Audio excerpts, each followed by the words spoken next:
Hello, I'm Lina Ahmoudou. Welcome to Africa 54. Here is what's coming up. NATO allies commit to supporting Ukraine's integration and urge China to stop aiding Russia. Kenyan President William Ruto dismisses his entire cabinet apart except the foreign minister in the wake of nationwide anti-government protests. And a conservative blueprint for a future Republican administration outlines a presidential control over federal bureaucracy. All this and much more coming up on today's Africa 54.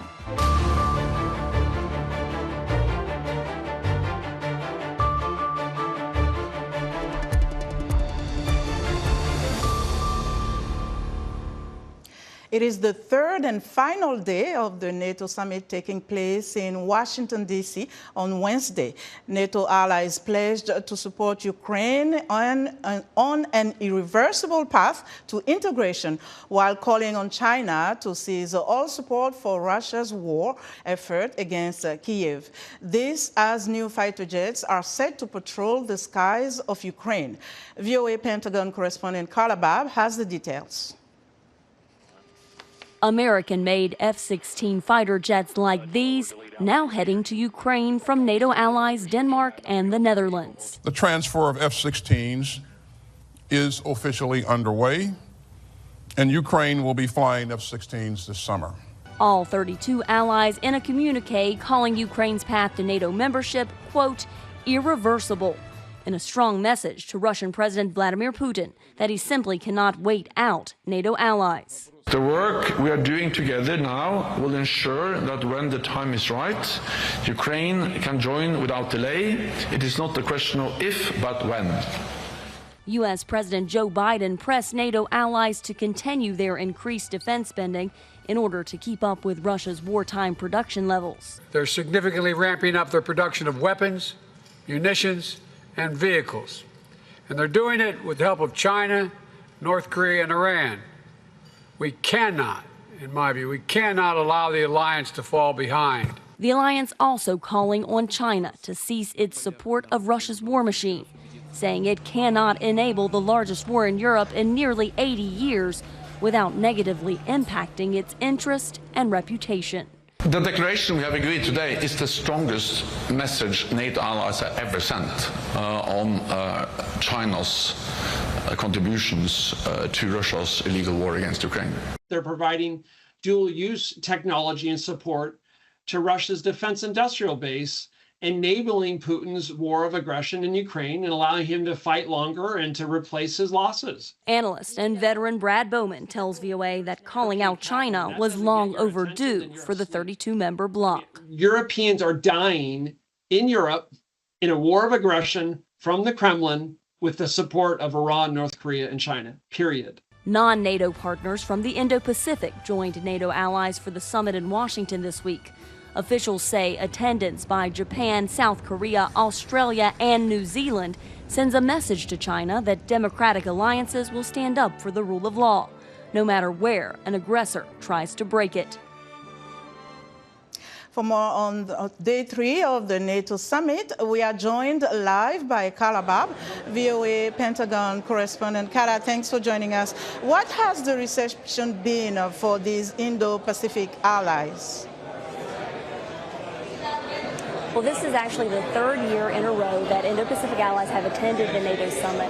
And I just spoke with the National Security Council's Senior Director for Policy, Jason Israel, Policy on Defense, I should say, Jason Israel. And he told me that NATO fully recognizes that threats in the Indo-Pacific can no longer be avoided, whether they're threats, missile threats coming from North Korea or support of Russia's war in Ukraine from China. And that is why they have decided to bring these allies in to work together to plan strategies to coordinate commitments so they continue to have a collective defense. That's very interesting. What is China saying about this? Well, China is quite angry. Actually, on Monday, a spokesman for the Chinese Foreign Ministry said that NATO was overstepping their boundaries, breaching its boundaries, I should say, stoking confrontation and expanding its mandate. Officials here say that China would like nothing more than to keep allies separate because they're easier to bully and to influence that way. But let's be clear here. Getting all 32 members of NATO to call out China was a big deal, and it was specifically focused on Chinese support for Russia in its war against Ukraine. And there are 32 nations that have a broad spectrum of beliefs on China. There's the United States and UK and France who are very forceful against stopping Russian aggression and Chinese aggression writ large. Then there are others like Hungary, who has already come out and said, look, NATO's not going to become an anti-China bloc. And President Joe Biden has a press conference today. What do the people at the summit expect? Well, I've got to say here, that has been the big buzz. All eyes will be on U.S. President Joe Biden today. He did not have a very good performance in the presidential debate last month, and people are looking to see if he will fumble during this press conference or if he will step up and use this to redeem himself.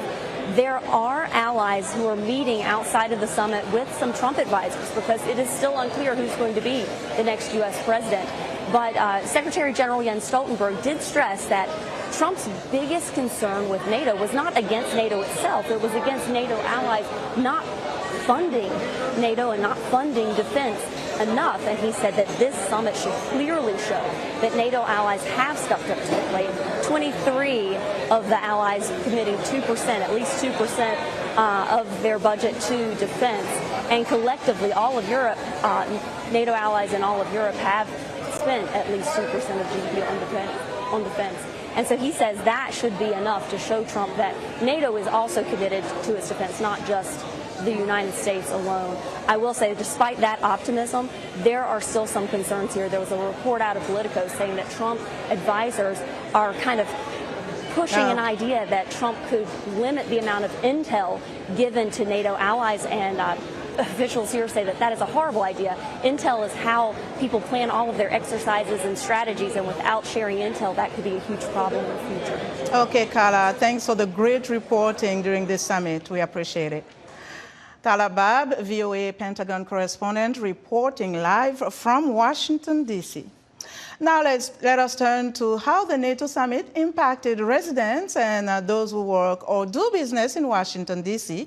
VOA's Philip Alexiou is out near the convention center where the NATO summit is wrapping up Thursday. Phil, what are you seeing and what people are telling you? What are they telling you in terms of how the summit has impacted their businesses?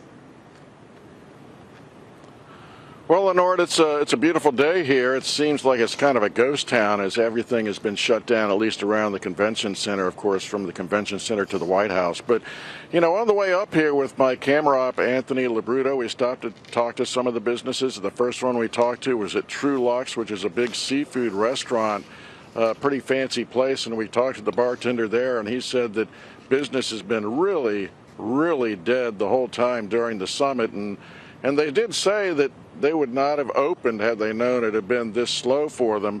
But up the street at a closed store, at the Bruno Cucinelli store, we talked to the manager there, Jared, and unusually they were sort of steady, I think, because of the kind of clientele they have.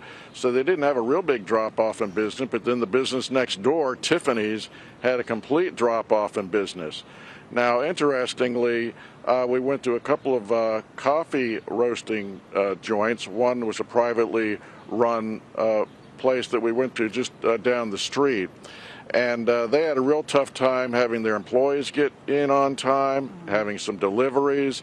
And also the manager said that the business had slowed down. But amazingly, it was Starbucks that turned out to have a boom in business, doing twice as much business as they normally do. In fact, coming up here, they said they had done as many as 300 people by around 11 o'clock. So their business evidently has doubled, and I guess there's something special about Starbucks. Maybe it's the caffeine. So it's sort of been slow, but a couple of places have fared okay. So good for some and not so good for others. Now, when are they planning to break down everything and open the city back up? Well, there's a whole lot of vendors here. As you know, there's just miles and miles of fencing. You've got the barricades everywhere. You've got the D.C. National Guard. You've got the Metropolitan Police. And so there are Secret Service agents stationed everywhere. But you got the roadblocks like you see behind me with the tent. The convention center's right behind me. But they said they're going to break down tonight. And Washington, D.C.'s pretty good about it. They can take these big, huge events, break them down, and I spoke to a couple of vendors and also some of the Secret Service over here at one of the checkpoints, and they said that they expect to have the city up and running by tomorrow, sometime early tomorrow. Okay, thank you, Phil. We appreciate it. Phil Alexiou reporting live from Washington, D.C.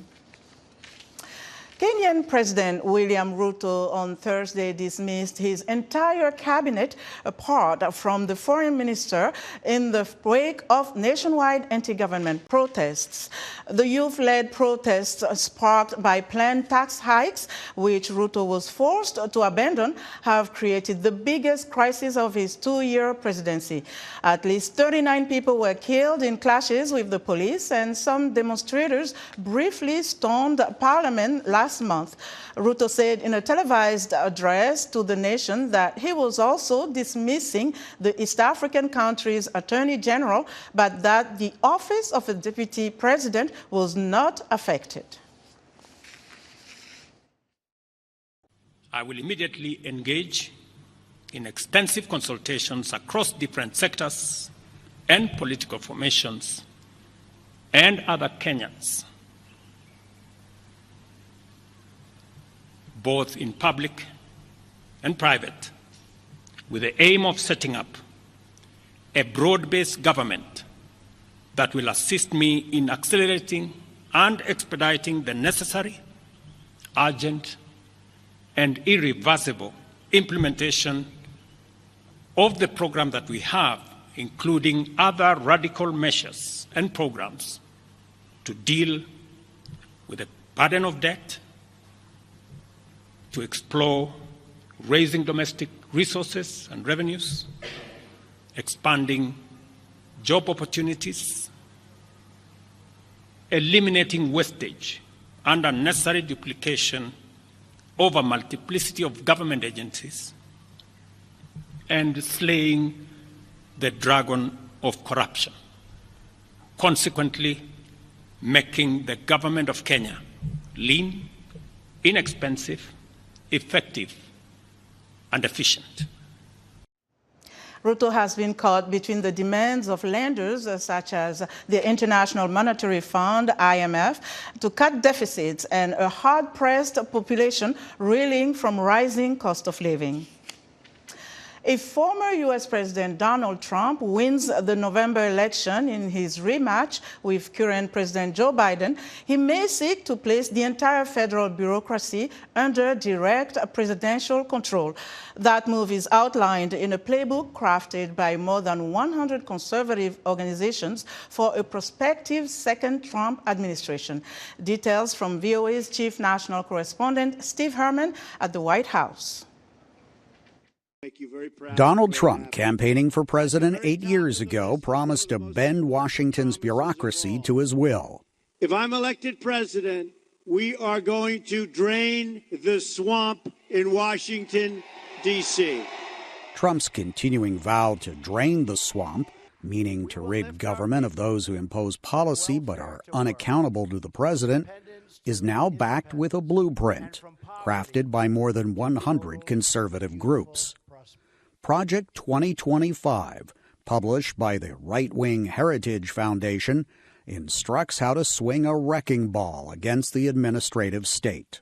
Heritage Foundation President Kevin Roberts is warning there may be violence along the journey to its implementation. We are in the process of the Second American Revolution, which will remain bloodless if the left allows it to be. After that incendiary comment, Trump tried to distance himself from Project 2025, asserting that while he knows nothing about it and its authors, I disagree with some of the things they're saying. The project's head, Paul Dans, appearing on C-SPAN, left no doubt Trump's words and ideas were the inspiration. He was president for 4 years, so many of the ideas are carry-ons from his original work. So I would like to think that a lot of it does kind of spring from that first term of Trump. VOA requested an interview with the Heritage Foundation. The think tank said it could not make anyone available, but emailed a statement stressing Project 2025 does not speak for any candidate or campaign. Project 2025 seeks to eliminate the checks and balances writers of the Constitution, such as James Madison and Thomas Jefferson, crafted through dividing power among the executive, legislative, and judicial branches of the government, according to Will Marshall, the president of the Progressive Policy Institute. Madison and Jefferson ought to be spinning in their graves when they see how much power they want to concentrate in the next president's hands. And if that president happens to be Donald Trump, then it's a kind of a nightmare for the country, given the way he's misused power in the past. President Joe Biden's re-election campaign has made Project 2025 a primary target, setting up a separate website dedicated to criticism of it and highlighting liberal media reaction. Critics are calling it the fascist playbook, and it should be one of the reasons, if not the reason, that you vote this November. The sweeping plan also calls for slashing government funding for renewable energy and climate change mitigation. The Department of Education would be eliminated. The Federal Bureau of Investigation would be overhauled top to bottom, as would the U.S. Agency for Global Media, which oversees the Voice of America. Steve Herman, VOA News, at the White House. In a landmark decision, the U.S. Supreme Court said that former presidents have absolute immunity from prosecution for official acts, but no immunity for unofficial acts. The ruling comes as federal prosecutors push for a case against Donald Trump for allegedly plotting to overturn his 2020 presidential election loss. Observers say this decision also holds relevance for African nations, where the question of presidential immunity remains a contentious issue. Joining us in the studio for more insight is Dr. Kenneth Mwenda, Extraordinary Professor of Law at the University of Western Cape, South Africa. Professor Mwenda, welcome to the show. Thank you so much, Lina. Help us understand immunity. We've heard of diplomatic immunity, now we're talking about presidential immunity, yet we saw Jacob Zuma not long ago being prosecuted. So what is presidential immunity, really? The fundamental starting point is the rule of law, that nobody is above the law, including a president. However, there are some exceptions within the law which permit for immunity, and this is under international law. So what the U.S. Supreme Court has done was simply to replicate the norms of international law and apply them to the U.S. context, because the U.S. Constitution is silent on presidential immunity. In 1982, there was the case of Nixon versus Fitzgerald, but that case focused on civil liability and said that the president is not liable for civil damages in carrying out his official functions. Now, the ruling that has just been passed by the Supreme Court deals with criminal liability, which is different prosecution for. And the ruling, there were two strands that came out there. One is that a president or a former sitting president cannot be prosecuted for carrying out what is known as the core constitutional functions of the office, which are within his mandate.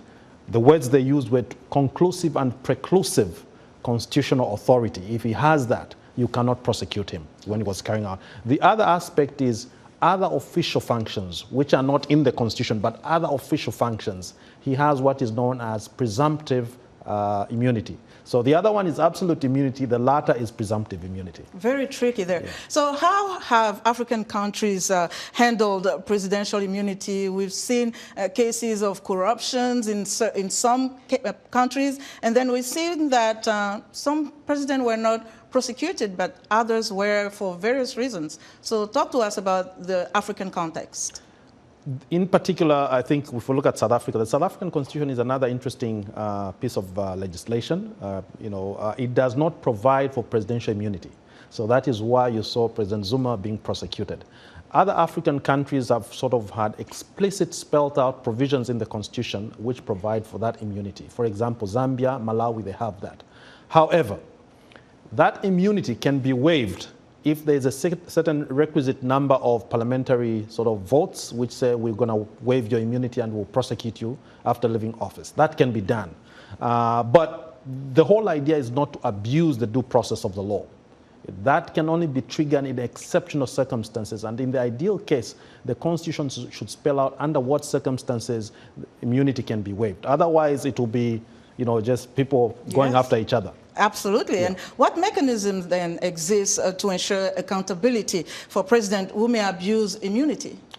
At the international level, there is the ICC, the International Criminal Court, where a president can still be dragged for certain and prosecuted for committing certain crimes if the state where he was president is a party to the ICC convention. Okay. That can be done. So it doesn't mean that when you have this immunity, then you can act capriciously and do whatever you want. But even in the US, I would like to believe that the reasoning that the US Supreme Court has come up with, I know there are reservations that now they are saying that the president can do whatever he wants. No, you cannot act capriciously. There are certain norms of the common law under Article 38 of the ICJ Convention, which spells out some of the sources of the law, which the ICJ looks at, International Court of Justice.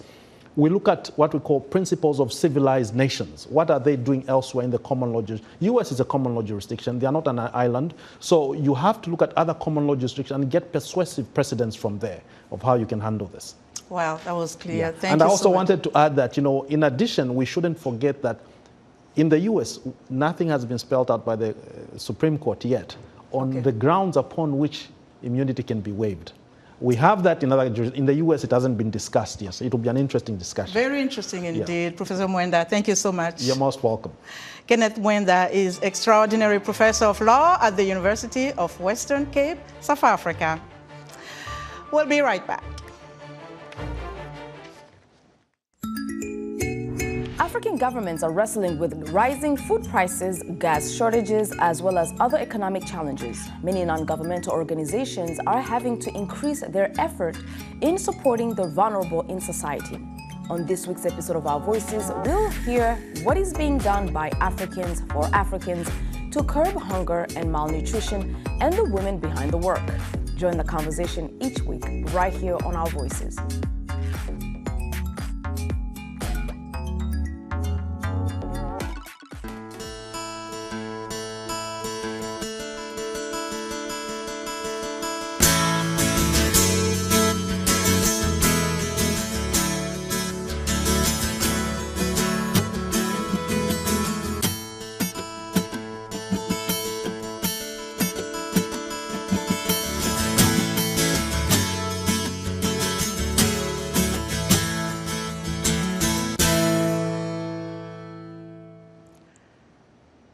In other news, Mali's military junta has lifted a suspension on political party activities meant to safeguard public order. The suspension was announced in April, days before the start of a national dialogue for peace in the Sahelian nation that has been battling a jihadist insurgency for over a decade and has been under military rule since August 2020. Burkina Faso's military junta said it has adopted the draft of an amended family code that criminalizes homosexuality. According to a statement on Wednesday, the family code draft was adopted in a weekly council of ministers overseen by interim military leader Ibrahim Traoré. The West African nation has been among just 22 out of 54 countries on the continent that allow same-sex relations. Ugandan human rights advocates on Thursday filed a Supreme Court appeal against a ruling by a lower court that upheld a stringent anti-homosexuality law, which includes the death penalty for certain same-sex acts. An April ruling by the country's constitutional court declined to void Uganda's Anti-Homosexuality Act, a move requested by the activists who argued the law violated fundamental rights and was unconstitutional. The U.S. government lead for the Minerals Security Partnership, a new alliance of mostly Western countries involved in the extraction of minerals, said last month that a Chinese company was employing predatory tactics to keep Congo mined cobalt prices low. In this report, Henry Wilkins takes a closer look at the new Minerals Security Partnership and speaks to its U.S. co-chairman and mining experts on what it means for Africa. Last month, Jose W. Fernandez, the US government's representative to the Minerals Security Partnership, or MSP, an alliance of mostly Western countries set up in 2022, said a Chinese mining company, CMOC, was using predatory pricing to keep the cost of cobalt, extracted from the Democratic Republic of Congo, down. Businesses sometimes use the tactic, illegal in some countries, to muscle out competition and establish a monopoly. In a written response to VOA, CMOC said, "We firmly deny the accusations. This round of price fluctuation is within the normal range and is a true reflection of market supply and demand." The MSP says its aim is to eliminate predatory pricing and to reform the world's mining industry, where exploitation of workers and institutions in developing nations is common.